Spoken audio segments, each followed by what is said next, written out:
kita adalah prinsip menjalankan sistem pemerintahan kerajaan sorga di bumi ini.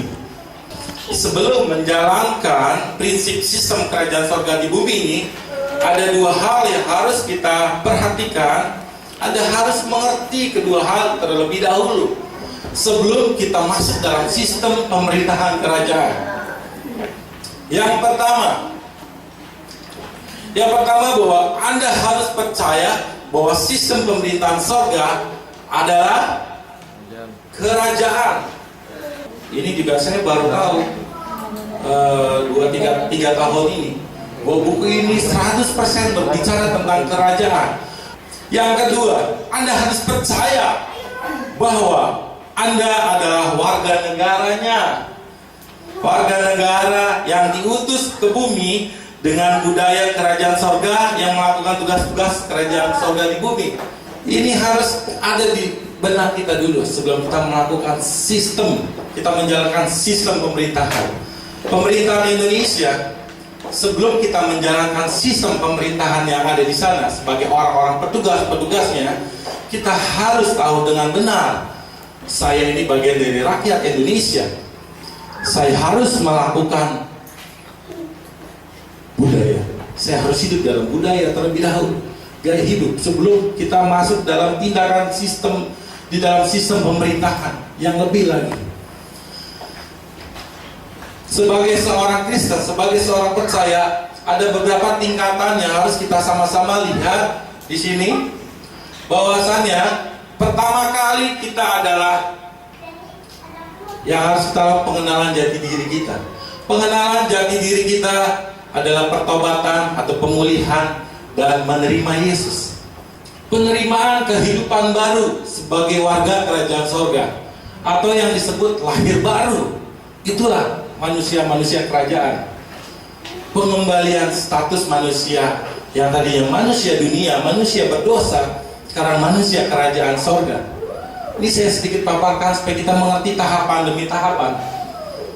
Lalu setelah kita menerima hidup kerajaan sorga, kita mengenakan yang namanya budaya kerajaan sorga dan gaya hidup kerajaan sorga. Amin. Kita di sini, ada di tempat ini, di ruangan ini, karena kita sudah mengenakan budaya Indonesia. Betul.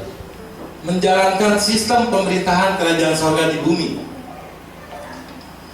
Nanti kita akan belajar, ada dua prinsip.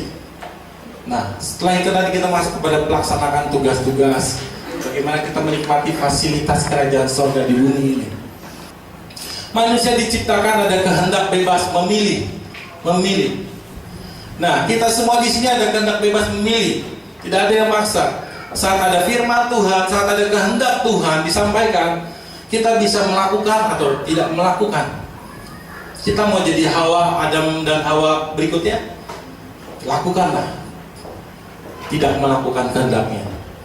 Tapi kalau kita sudah belajar dari nenek moyang kita, dari bapak leluhur kita, ibu leluhur kita, dia tidak melakukan kehendak Tuhan, malah dia makan, terbujuk oleh iblis, oleh ular. Kalau dia tidak makan, kita berhasil. Kita ambil pelajaran bahwa Tuhan mau, Raja mau, kehendaknya Raja diikuti oleh rakyatnya. Pemerintahan sorga adalah kerajaan. Saya buat ini supaya kita lebih memahami, supaya lebih mudah, lebih mengerti. Raja memilih mengutus manusia di bumi, Taman Eden. Dan kita sekarang, manusia dan budaya kerajaan sorga harus ada dalam diri kita. Lalu kita melakukan melaksanakan prinsip sistem kerajaan. Baru manusia kerajaan tugas minta. Nah, di kedutaan ini, di gereja ini, kita dilatih bagaimana menjadi orang-orang kerajaan yang punya kuasa dan kemampuan. Bagaimana kita mau memiliki kemampuan, tapi kita tidak mulai berputar-putar di bawah. Banyak orang Kristen sekarang ini berputar-putar di bawah sini. Kehidupan dalam kerajaan sorga di bumi ini adalah sebuah panggilan khusus jemaat Tuhan, warga kerajaan sorga. Kalau saya katakan kita adalah warga kerajaan sorga, kita dipanggil dan dipilih oleh Raja langsung. Gereja Tuhan bukan tempat mencari berkat. Ya, saya katakan bahwa gereja Tuhan bukan tempat untuk mencari berkat, tapi gereja Tuhan adalah tempat pelatihan di mana kita dilengkapi dan dilatih untuk menjadi orang-orang yang mampu. Karena fokus kita bukan dunia, fokus kita bukan makan minum pakai, bukan, tapi tugas-tugas kerajaan. Di saat kita melakukan, di saat kita punya gaya hidup, budaya kerajaan, kita memiliki kemampuan, maka magnet-magnet kesejahteraan akan masuk dalam kita. Makanya ada firman Tuhan berkata, Matius 6 ayat 33, tetapi carilah dahulu kerajaan Allah dan kebenaran, maka semuanya mengenai kesejahteraan akan diserahkan sama kamu, akan diserahkan sama kita. Yohanes 15 ayat 16, demikian firman Tuhan.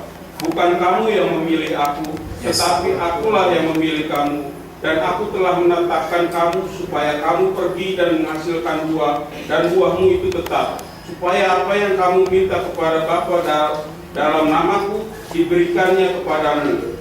Kita lihat ayat ini bersama-sama, bahwa Tuhan sendiri yang memilih kita. Bukan kita datang ke tempat ini karena kita, bukan, tapi karena Tuhan sudah pilih kita. Sebenarnya sebelum dunia dijadikan, Dia sudah pilih saudara dan saya, amin. Untuk apa? Untuk kita pergi dan menghasilkan buah, dan buahnya itu tetap. Dan apa aja yang kita doakan, minta tadi terakhirnya akan diberikan kepada kita. Ini pilihan awal, ini tujuannya, planningnya. Kita dipilih untuk menghasilkan buah, kita dipilih pergi, tapi dipilih ke tempat ini kita dilatih, dilengkapi, pergi dan menghasilkan buah. Itu yang 2 Petrus 1 ayat 10. 2 Petrus 1 ayat 10. Karena itu saudara-saudaraku, berusahalah sungguh-sungguh supaya panggilan dan pilihanmu makin teguh. Amen. Sebab jikalau kamu melakukannya, kamu tidak akan pernah tersandung. Kita tidak akan pernah tersandung. Siapa yang pernah tersandung? Firman Tuhan di sini mengatakan sungguh-sungguh. Apa Bu Wanti tadi depannya? Berusaha sungguh-sungguh. Betul? Sudah berusaha lalu bersungguh-sungguh pula. Ini nasihat atau perintah atau ini gimana? Nasihat keluarga.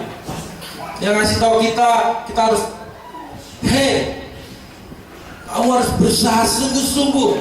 Ini panggilan yang luar biasa, ini pilihan yang luar biasa, spesial. Jangan sampai kamu lupakan. Karena kalau kamu lupakan, kamu akan tersandung.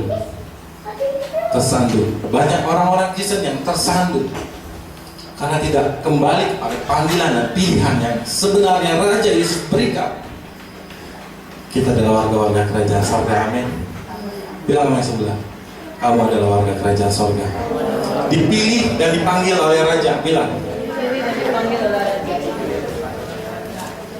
oke.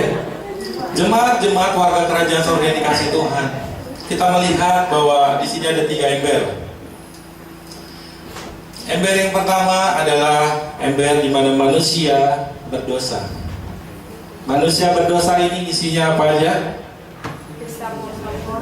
Ini adalah Galatia 5 ayat 18-19.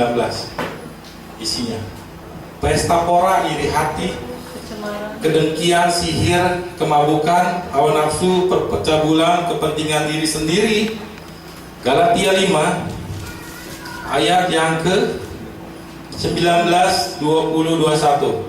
Perbuatan daging telah nyata, yaitu percabulan, kecemaran, hawa nafsu, penyembahan berhala, sihir, perseteruan, perselisihan, iri hati, amarah, kepentingan diri sendiri, percideraan, roh pemecah, kedengkian, kemabukan, pesta pora, dan sebagainya. Terhadap semuanya itu kuingatkan kamu seperti yang telah kubuat dahulu, bahwa barang siapa melakukan hal-hal yang demikian, dia tidak akan mendapat bagian dalam, tidak mendapat bagian dalam kerajaan Allah. Tidak dapat. Ini kita mesti buang. Setuju? Ember jangan. Kita buang. Ini kosong artinya kita sudah dipulihkan. Kita sudah ditebus. Namun penutup ini jangan pernah ditutup. Ini yang menjadi kendala orang-orang Kristen, warga-warga kerajaan surga. Dia menutup diri akan firman Tuhan. Dia sudah puas kalau dia sudah ditebus. Ini harus dibuka dengan kerendahan hati. Kalau tidak dibuka, saya ulang lagi, lama-lama dia akan tumbuh benalu-benalu lagi seperti ini, menjadi orang Kristen yang penuh iri hati. Jangan heran di gereja ada iri hati, ada roh perpecahan, ada sirik,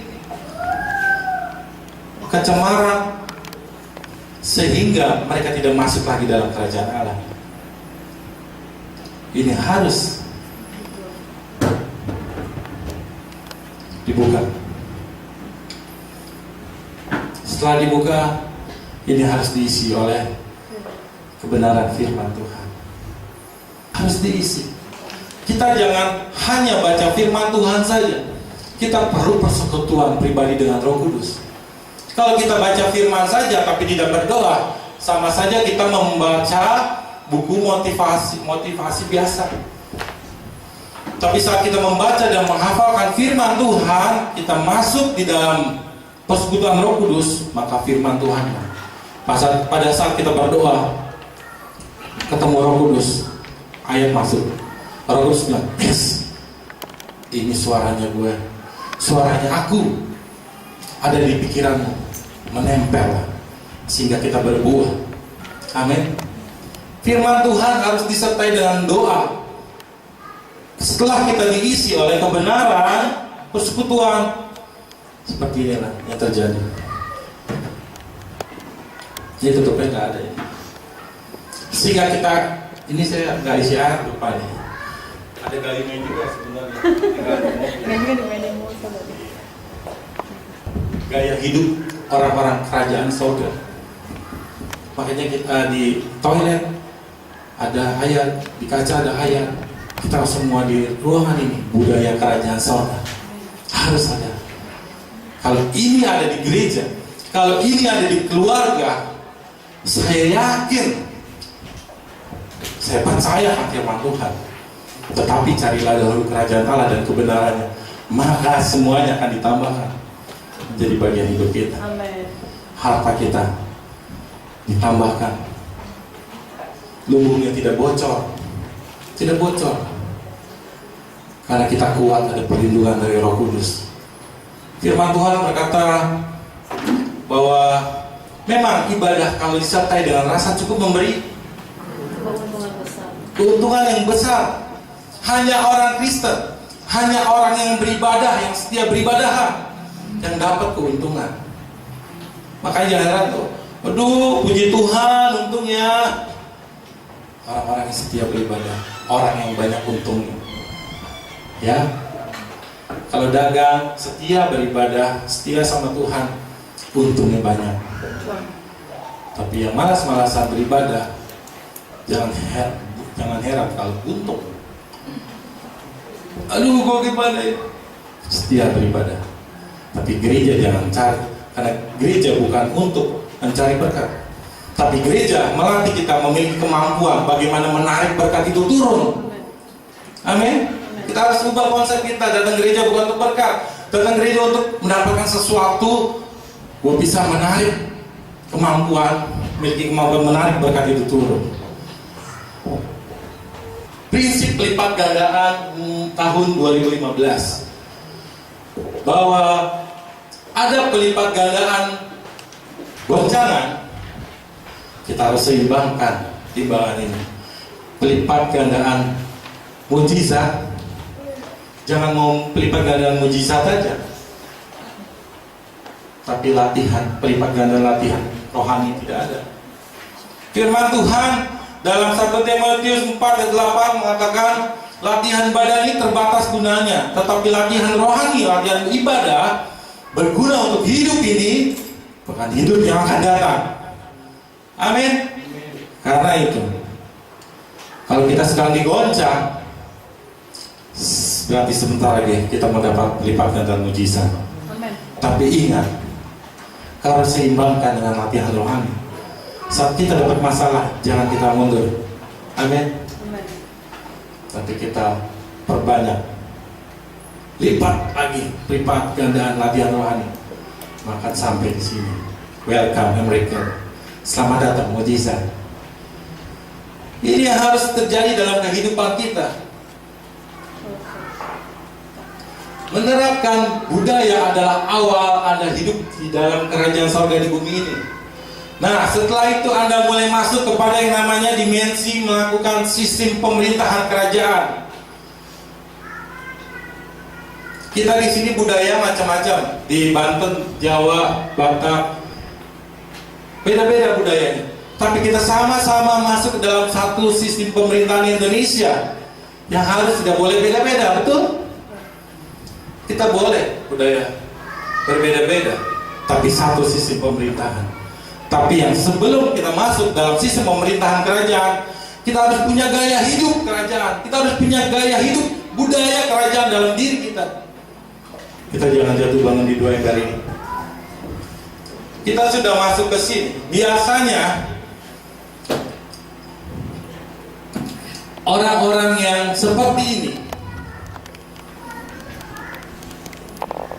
dia akan merusak ini. Kalau kita biasanya orang di sini, dia akan merusak lebih cepat yang ini, karena dia tidak punya ini, gaya hidup dan budaya. Jangan sampai yang udah punya ini, setia beribadah, setia berdoa, baca firman Tuhan, terusik sama orang-orang seperti ini. Karena di dalam diri dia masih ada iri hati, roh perpecahan, roh pemberontakan di sini yang merusak. Sebelum kita masuk dalam sistem pemerintahan kerajaan, kita harus tahu bahwa untuk dapat membangun sistem kerajaan di hidup kita yang baru sebagai warga kerajaan sorga, kita harus merelakan untuk merubuhkan kerajaan, merubuhkan kerajaan diri kita, sebab kerajaan Allah berdiri atas kehendaknya, bukan kehendak kita.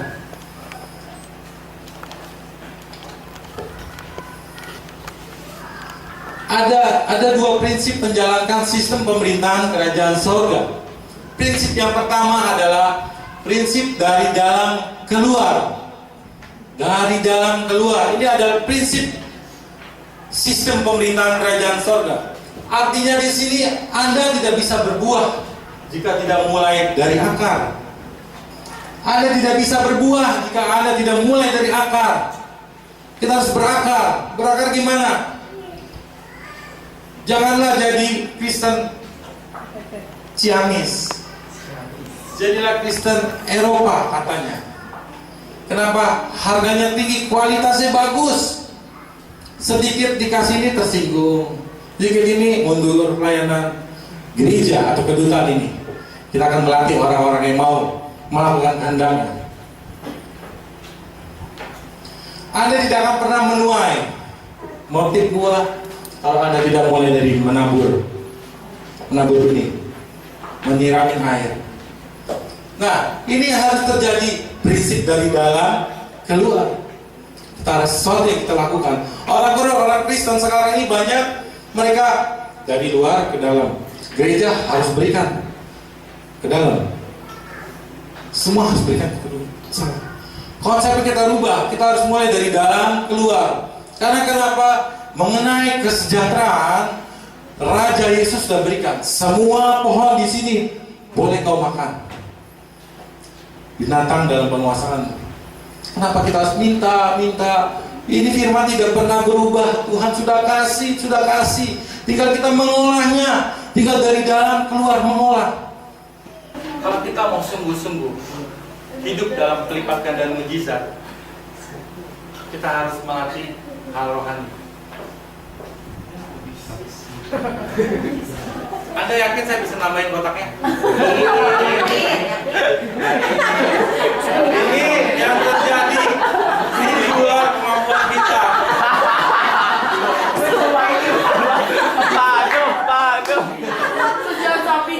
Pelipat ganda mujizat. Saya ngalamin dalam pekerjaan dalam usaha anak saya. Tuhan melipat gandakan mujizat. Ini hanya trik ya. Tuhan bisa kasih berkat lagi.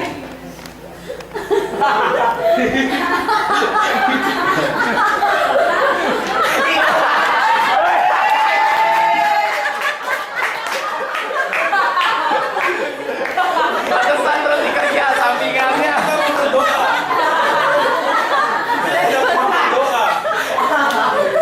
Maka Tuhan tidak pernah kasih lagi.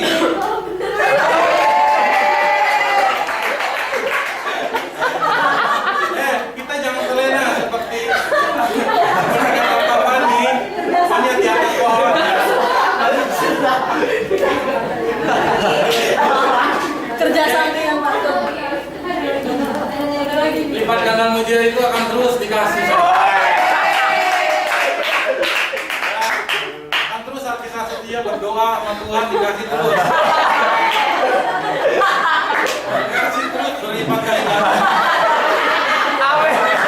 Amin. Ya. Sekarang saya mau bicara yang lain. Caranya gimana? Kita harus mau dilatih di mana? Firman Tuhan. Dilatih di mana? Di kedutaan, di gereja Tuhan.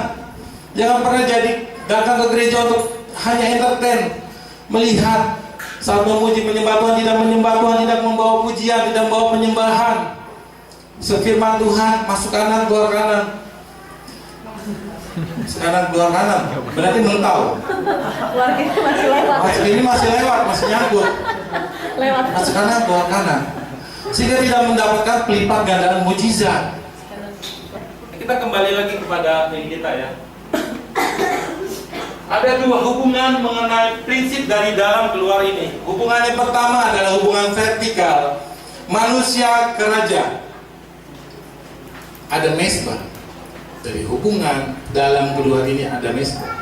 Mesbah adalah tempat pertama mempraktekkan hubungan ini. Kita melihat semua ayat di sini. Ibadah harus ada mesbah.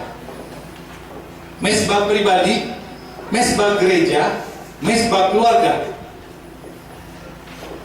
Apakah ketiga-tiga yang kita melakukan? Amin. Yang belum melakukan. Kan ini prinsip sistem pemerintahan. Ada tubuh kita yang membawa pujian, penyembahan dan pengagungan. Roma 12 ayat 1 kita baca. Roma 12 ayat 1, demikian firman Tuhan.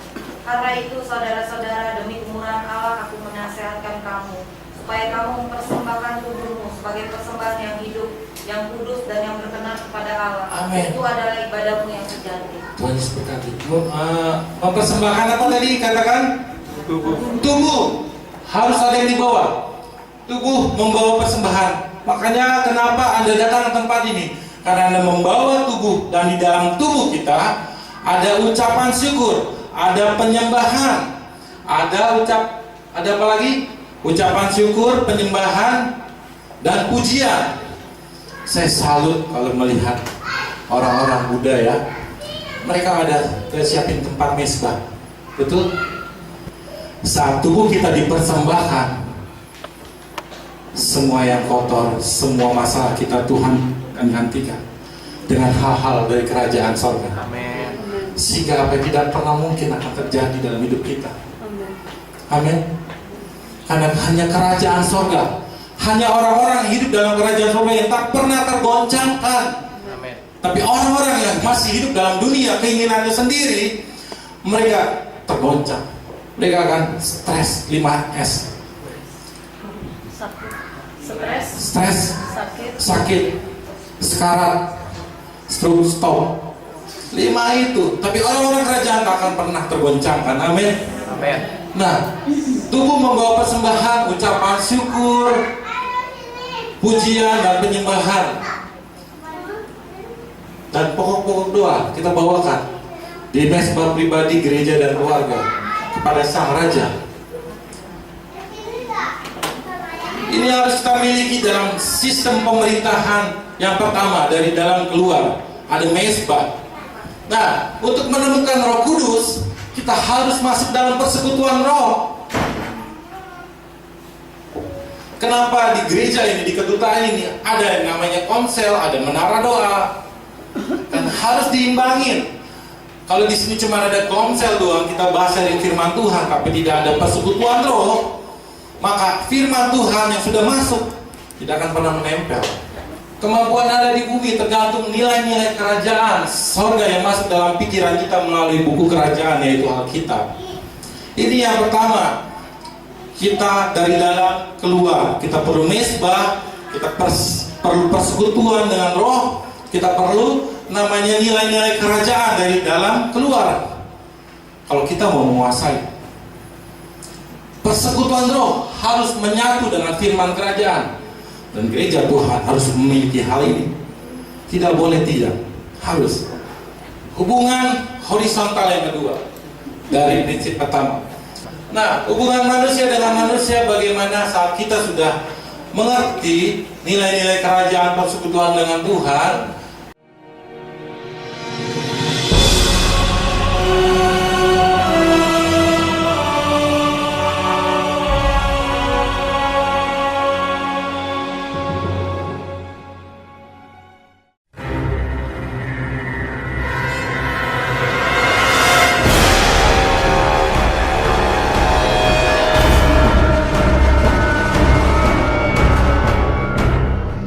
Aku berkata kepadamu, sesungguhnya segala sesuatu yang kamu lakukan untuk salah seorang dari saudaraku yang paling hina ini, kamu telah melakukannya untuk aku.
Tak semua dapat aku miliki di dalam hidupku, hatiku percaya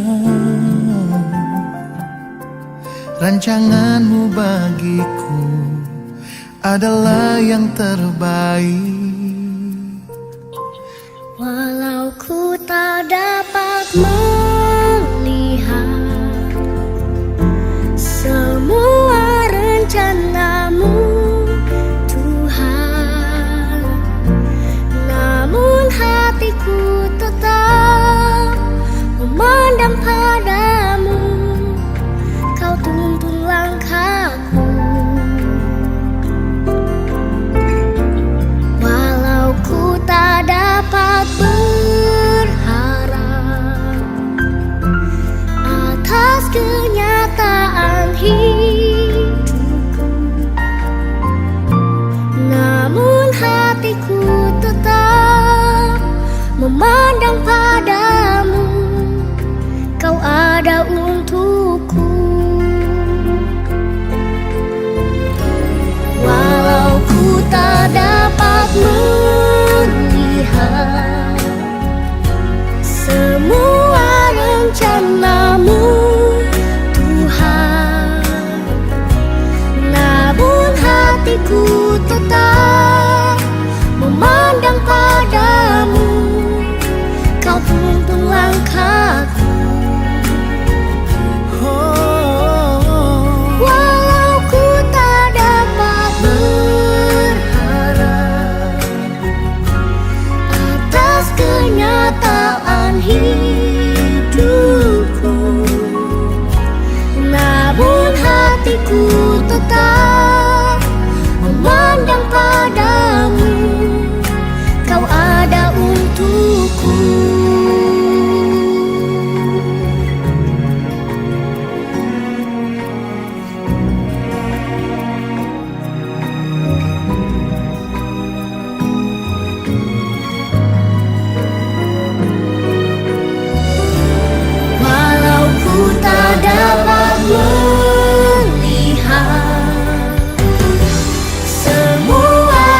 rencanamu Tuhan. Namun hatiku tetap memandang padamu, Kau pun langkahku. Amin. Dinyalakan.